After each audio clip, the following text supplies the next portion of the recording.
Everything was a mess. Nothing had gone according to plan. Not one bit. At Roshi's house, Master Roshi, Yamcha, and Chaozu all sat together in disbelief at what they had learned. Krillin, Piccolo, and Tien were dead, but so too was Cell, and even one of the androids he was after. Yamcha and Roshi would try to console Chaozu, trying to see the silver lining. "I know it's not good," Yamcha would say, "but we have to look on the bright side. Cell's gone, one of the androids are gone. I mean, Vegeta, yeah, he's a jerk, but he's come out of the hyperbolic time chamber already ripped and ready to go, along with Trunks. I mean, once we get the Dragon Balls on Namek, we can just undo everything that's happened. I mean, sure, it didn't go exactly the way we planned, but, I mean, we won, didn't we?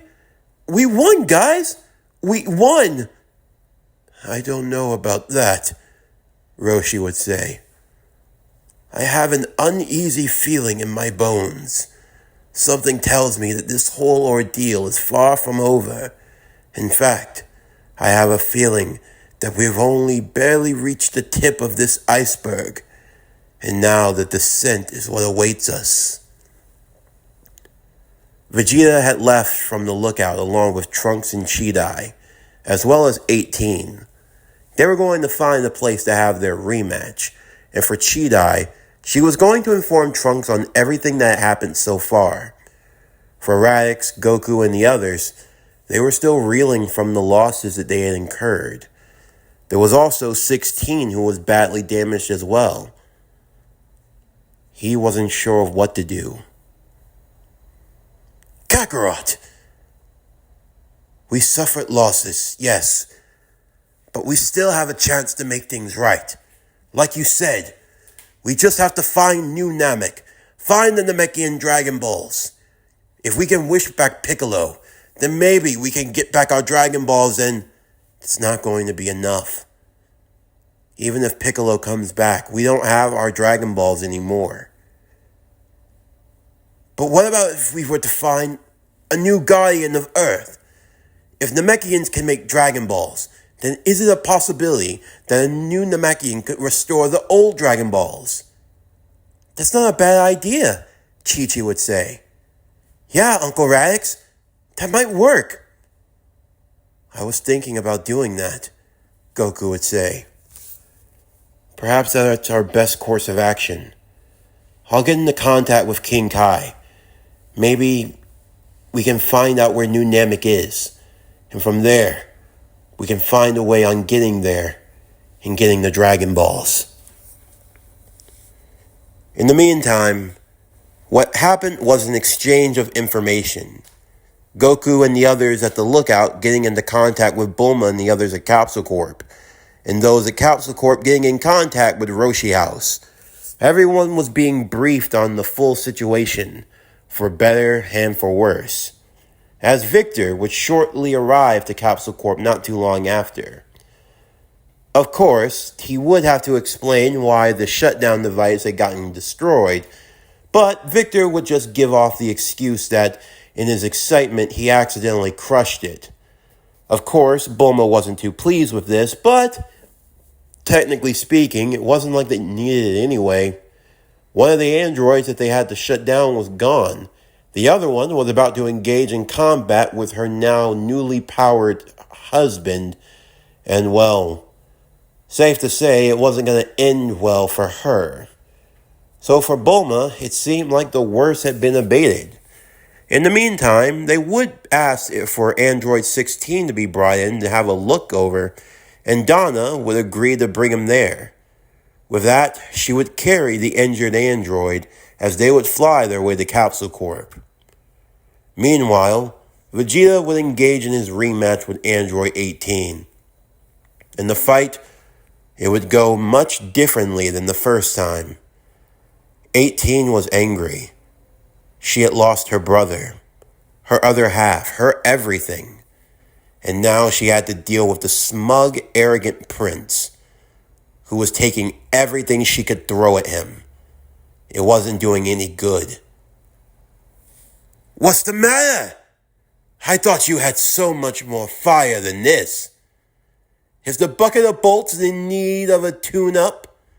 Maybe if I take you over to my wife, she could make you more of a challenge, although I highly doubt that." For Trunks, it was a bit cathartic. Of course, in his timeline, 17 and 18 were nothing but monsters, and he would have want nothing more than for them to suffer. But for this timeline, 17 and 18 didn't exhibit any of the traits that the androids did from his time.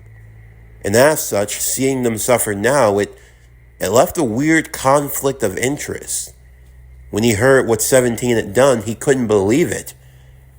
17 not only didn't kill anyone in this timeline, he wasn't a psychopath, a maniac, but instead he was caring and self-sacrificing. A little selfish and battle-hungry, but given who Trunks' company was, it would almost seem like he fit right in at home. And as for 18, gone was her sadistic side, a side of lack of empathy, the side of an egomaniac. But instead, there was simply a girl, distraught at losing everything. Her family, her humanity, and now even her own dignity, as Vegeta made short work of her. He didn't even need to ascend to his next form, a form he had made especially for the androids. It would just be a waste of power. Even Cheetah was feeling disturbed at Vegeta's ego trip. It was like he was just enjoying toying around with her. Trunks was starting to get annoyed with his father. All the time they spent in the time chamber, it didn't yield any results when it came to them training. No, it was just Vegeta, all by himself. He had to give his father one thing. He definitely knew how to level up. He trained like a madman. Trunks would watch his father. Every day, he would break himself down and build himself back up. It was an excruciating process, but it got results. And for Vegeta, his ego had reached new bounds. Because for the first time in a long time, he felt like there was no one who could stop him. Meanwhile, at Capsule Corp, Donna would arrive with Android 16. As they stopped in the front lawn, Bulma would be there to greet them, along with Dr. Briefs. Cyborg was in the lab, still going over a few tests and running a few other schematics, going over the blueprints for Android 17 and 18 rather intensely. As 16 was brought into the medical lab, Bulma and Dr. Briefs would look him over. He seems different from the other androids. Yeah, there's no organic material within him. He's 100% mechanical. And he bears a striking resemblance to the old doctor's son. His son? Yes. Perhaps you had come across him in your younger years, or maybe you didn't think much of it at the time. But Dr. Giro's son served in the Red Ribbon Army. It was said that he perished during the assault on the Red Ribbon's fortress by Goku and the others. It's a possibility that this was his rebuilt model in a form as a dedication to him. I had no idea. There was no way for you to know. Still, he was built with the programming made specifically to kill Goku. But he hasn't done it. It was said that they had formed some sort of truce to deal with the bigger threat. What do we do with him now? I mean, technically speaking, he's just a machine. Is there any real reason why we have to fix him? That is the conundrum. If we restore him, then, well, he may want to go after Goku once again. But what if we could take that programming out of him? We could have another ally on our side. I mean, he's very powerful. Perhaps with a few touches from us, he could even exceed the expectations that Jiro had. That's also a possibility. We definitely have a lot of cards on the table. Now it's just a matter of playing them. In the meantime, Donna would arrive to where Cyborg was, checking in on him, and he was still finishing up his review of the schematics for Android 17 and 18. Victor! Donna! Hey, what's up? I came here with 16. We were dropping him off for maintenance to see what Bulma and her father could do for him. How are you? I'm alright. I'm just looking over these schematics for 17 and 18. Oh? I was trying to figure it out. What made them so special? Why did Cell want them? At first, it didn't seem clear to me. After all, with so many androids, what exactly made these two different from the rest? But I think I found it. What? It's this. It's the infinity cores that are inside of them. They give limitless strength, speed, stamina. They never tire. From what I've been able to understand from these schematics, the way that they were built, they're almost like a pair of keys. A pair of keys? Exactly. Cell, to achieve his perfect form, it's like unlocking a box. He needs the keys to be able to do it, but 2 sets of keys instead of 1. That's what the androids are for. It never made sense to me. If Cell is supposed to be the perfect being, the ultimate life form, then why? Why even build the other androids? Why not just wait for Cell to emerge, then take his key and do whatever he was going to do? Because Cell's purpose and the android's purpose were 2 totally different purposes. He created 17 and 18 specifically to destroy Goku and everyone else, because that was his immediate revenge. But Cell was different. He was a pet project, a personal legacy that would live on forever and ever as the ultimate being, the ultimate fighter. Well, so much for that. He's been defeated. And on top of all that, 17's been destroyed. So these keys that you speak of, he would only have 1. Yes, it would appear so. Although, anyone who's worth his weight as a scientist, you always make sure that you have a backup. A backup? I believe that he built a backup key in case one were to ever be destroyed under some circumstance. But who? Who could the backup be? Cyborg then turned to Donna as a creepy smile etched on his face. It's you, my dear. You are the backup key. What the? Cell? Immediately, Cell's tail would emerge from Cyborg's chest. He would start to cough up blood as the tail would expand and Donna would be sucked inside of it. 16 would feel alert, an immediate presence. He would start to pull himself from the table. What are you doing, 16? You're not... It's Cell. He's still alive. What? Where? Bulma would yell. He's in the lab. No. 15! Far off in another part of the lab of Capsule Corp, Cell would slowly pull himself out of Cyborg's body, like a xenomorph hatching itself from a host.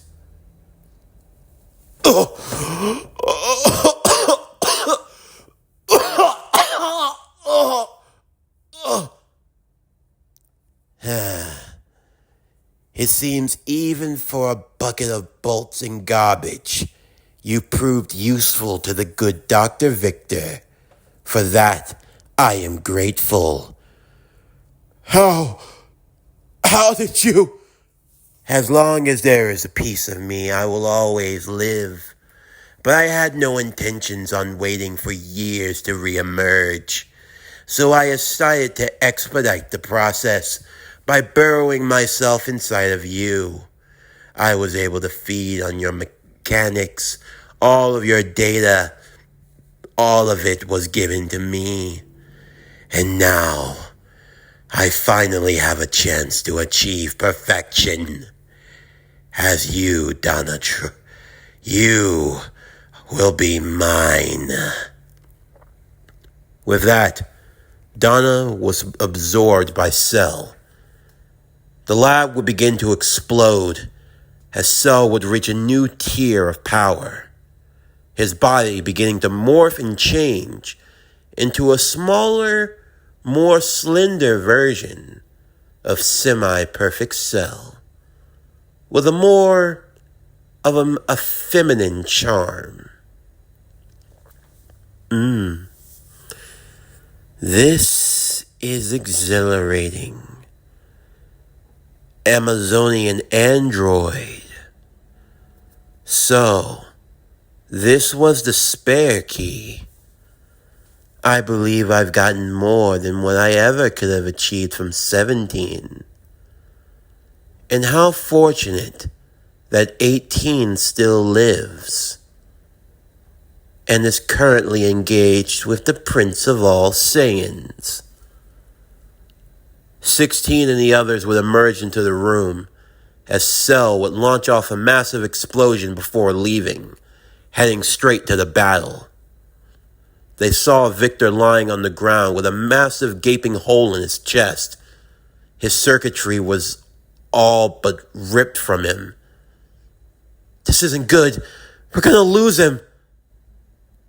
Maybe not, 16 would say. Use me to save him. What? I am nothing but mechanical. If you use my parts, you should be able to save his life. But 16, you'll die. Maybe. But I know that there are worser fates in life. I do not understand myself, but I know that Cell should not be allowed to exist. And I believe that Victor will give you more of an advantage than I ever could. This is my choice. Please. Bulma and Dr. Breeze would prepare for essentially an emergency operation, trying to save Victor's life. Do not fret. Even in his current state, Cell is not powerful enough to defeat Vegeta. I could sense his power. It still far exceeds what Cell has achieved even in his semi-perfect state. Are you sure? Bulma would say. Yes. Please, Vegeta, Bulma hoped in her heart. Please finish this fight. In the meantime, Vegeta was having the time of his life. 18 could do nothing. This was it? Surely you could put up more of a challenge.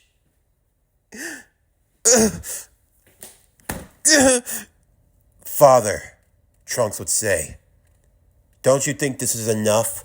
You've proven your point, and shut it, boy! You don't know the first thing about Saiyan pride. What this walking washing machine did to me. She broke my arms. She made my face kiss the ground. And what? All of this From a perpetual child who's not even a warrior, who doesn't know the first thing about training. No, everything special about you came from an old, decrepit scientist who had to give you what you could never earn. And I'll be damned if I would ever lose to something like that. This is the natural order of things, son. Do not forget where you come from, your heritage, boy. We Saiyans are an elite race, the ultimate fighting force. And anyone who thinks that they could cook up something in a lab that could ever surpass what's within Saiyan blood, what's in Saiyan DNA, I find to be an affront. Cheetah and Trunks would stop themselves, and Vegeta as well. He could feel an amalgamation. Kakarot, Radix, even himself. And then finally what stood before them, none other than Cell. Good evening, Prince of all Saiyans. So, it seemed like Kakarot couldn't get the job done. You're the Cell that they keep talking on and on about. I hate you the most. Oh, I'm aware of that. But perhaps I can give you what you're looking for. It's obvious that this android here can't live up to your expectations. So why not me? What? If I can absorb this android here, I will achieve my ultimate fighting form. You haven't even broken a sweat. Surely this is not what the great Vegeta would want. Is this the satisfaction you seek? There's more to it than that. You know you want it. I can give it to you, Vegeta. Father, don't listen to it. You can really give me what I want and... Father, shut your mouth, boy! Don't you want to see it? This final form that everyone keeps going on and on about. We can end it right here. Let's settle the score and answer the question. What's superior, man or machine? Because you'll have no excuse when you lose. Oh, I assure you, I don't intend to. But allow me to have this one. She serves you no purpose. I can give you what you desire, Vegeta. No one else. Do as you wish. Hell no! Trunks would go racing straight for Cell, only for Vegeta to smack his son back into the waters down below. Cheetah was preparing to jump in, but Vegeta held up his hand towards her. You take any step near them, and I'll send you to your ancestors, girl. Don't make me shed Saiyan blood, even if you are the daughter of an underclass. Cheetah didn't know what she should do. Fighting Vegeta right now would be suicide. Was this really what he was like? This was the famed Vegeta, who died fighting against the androids. Maybe it was for the best that he did, if he was this stupid. However, it was then that a glowing light would show from underground. Through the waters, Trunks would emerge as a Super Saiyan, as he went and punched Vegeta in the face.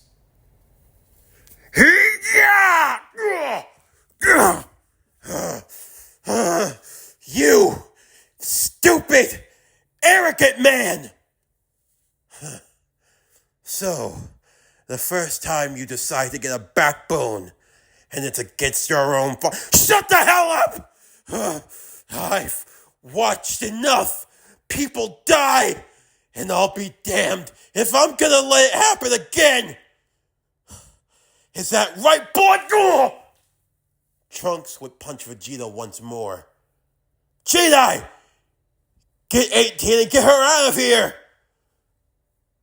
As Cell would go racing towards 18, Trunks would stop right in its path as he punched Cell in the face, knocking it back. You've androids. You've destroyed enough futures. I won't let you destroy another. You should learn to control your son, Vegeta. Don't tell me how to raise my child. Not like you ever raised me anyway. If I would have died in the future, then it would have been better off. Because I couldn't stomach raising someone as spineless as you. Go to hell, you bastard! Trunks would race towards Vegeta as father and son would engage in combat. Two Super Saiyans duking it out in the skies. My mother told me stories about you. She talked about how she saw the good in you. But what do I see? I see nothing but a spoiled man-child who can't sell for the fact that he's second class, second rate, and second best. Goku died long before you. The man that you hated so much. And what did you do? Huh? You achieved the spine of number 1. But don't think for a second that you earned it. You didn't earn a damn thing. The real hero of Earth died. You only took his spot because he wasn't around anymore. And what did you do when you took it? You could barely achieve Super Saiyan. And even then, you still weren't impressive. What pisses me off the most is that I have to live with the fact that I am your son. Because you are no father that I would ever want to be proud of. You can't protect your own child. You can't protect your own wife. Ugh. You are pathetic. You hear me? You're not the Prince of Saiyans. You're nothing. You're the Prince of Trash. You arrogant little brat. Arrogant. Oh, that's rich coming from you. Your planet got destroyed a long time ago. Saiyans could talk big and bad, but when Frieza walked around, you acted like a bitch. That's what you did. You cowered on your knees like a bitch. Where was that Saiyan pride, huh? Where was that Saiyan pride when he blew up your planet? Where was that Saiyan pride when he whipped your sorry ass on Namek? Where was it then? Oh yeah, you can always show pride to people that are weaker than you. But when you fight someone stronger, that's when the real you comes out. The coward, the bitch, the fake prince that ran away from his home, who became a slave to the man that called him a monkey. So why? Tell me, why would I ever be proud to be the son of a man like you? Maseko! If that's really how you feel, then you can just go to hell. Gallic Gun! Fire! Trunks with the Masengo and Vegeta with the Gallic Gun. The two techniques would collide together. Cell, using this to his advantage, would use the solar flare technique, blinding everyone with the added blindingness of the explosion. Cheetah would be kicked out of the way, as Cell would stalk its prey. 18 would be absorbed. Goku and the others could feel what was happening.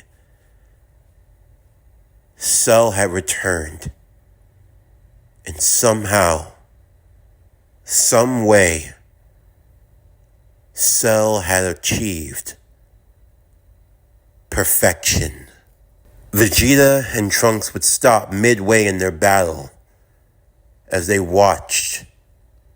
Cell would transform once again, entering into its final state.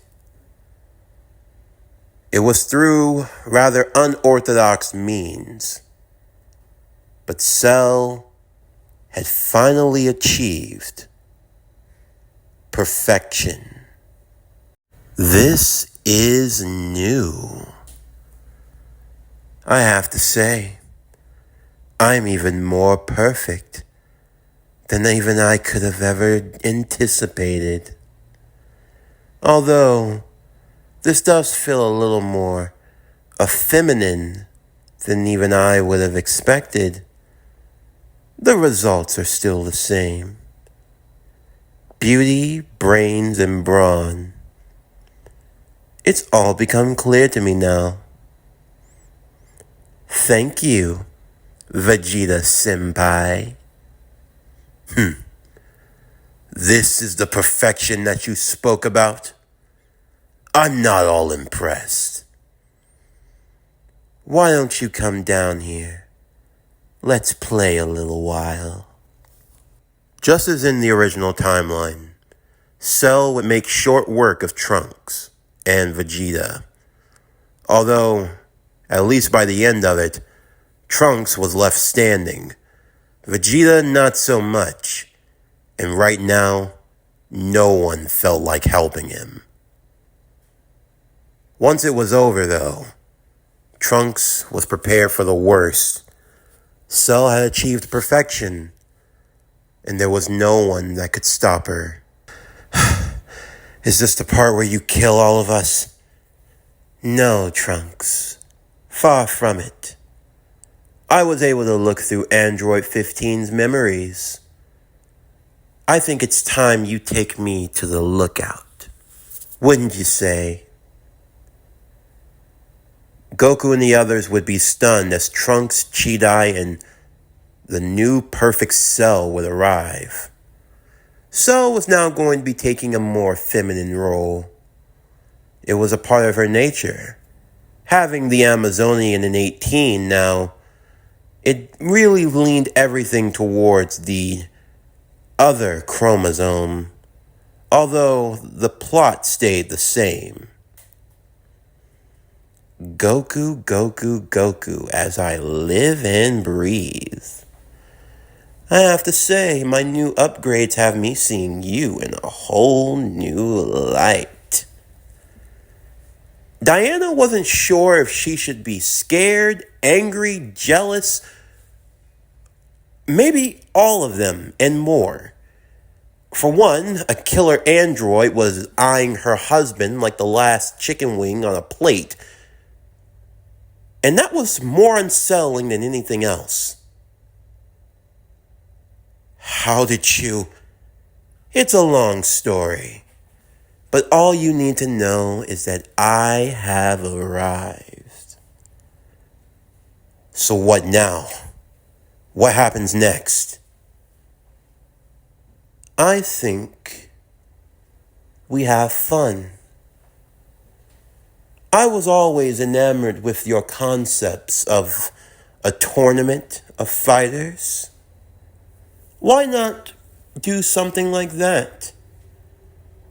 I call it the Cell Games.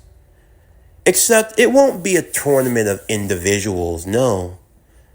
It'll be me versus all of you. The Earth's finest. Any warrior is free to step up. I'll take you all on, one by one. And if no one's managed to stop me, well, then I blow you all up. I would say 13 days from now, that should be more than fair. Why 13 days? Diana would ask. Because I'll be needing a day in that little chamber of yours. I know about it. So that's how you were all getting so strong so fast. It's impressive, truly. Another dimensional space where a year can pass for a day. I think it's unfair if everyone else gets a turn and not me. So I'll take a day. That'll leave you 12 more. And, oh, you can say no, and I can kill you all right now. The choice is yours. I'm only taking one day. I just need to adjust to all of this. Would any of you like to join me? Goku? Gohan? He won't be going anywhere with you, Diana would say. You can always join me too. I'm not picky. You're really gonna let me go in there all alone? Fine, suit yourself. Oh, and just to make sure you all don't try anything, from out in her back would pop out a Cell Jr. This lovely offspring of mine is going to be guarding the door to make sure none of you pull a fast one and destroy it. And don't be mistaken by his size. He's just as strong as me, and he'd kill all of you. Now, be a good little junior and guard the door. As long as they don't try to do anything to it, then you do not harm them, understood? Good boy. Toodles, everyone. I'll see you in a year's time. Cell would make her way into the hyperbolic time chamber. And for everyone else, the clock had begun. In just 12 days' time, the Cell Games would begin. And the fate of the world hung in the balance. This concludes Dragon Ball World's Strongest. What if Wonder Woman was in Dragon Ball? Part 20. As always, if you enjoyed today's video and everything else, then please don't forget to like, comment, subscribe, share, and hit that bell for post notifications so you can stay up to date on everything that is Power Core Productions and Podcastings that's to come out now and in the future. Stay tuned tomorrow as we continue with Dragon Ball World's Strongest. What if Wonder Woman was in Dragon Ball? Part 21. But anyway, that's going to do it for the end of today's video. I'm Javon Harrington with Power Core Productions and Podcastings, signing off, and I'll see you next time.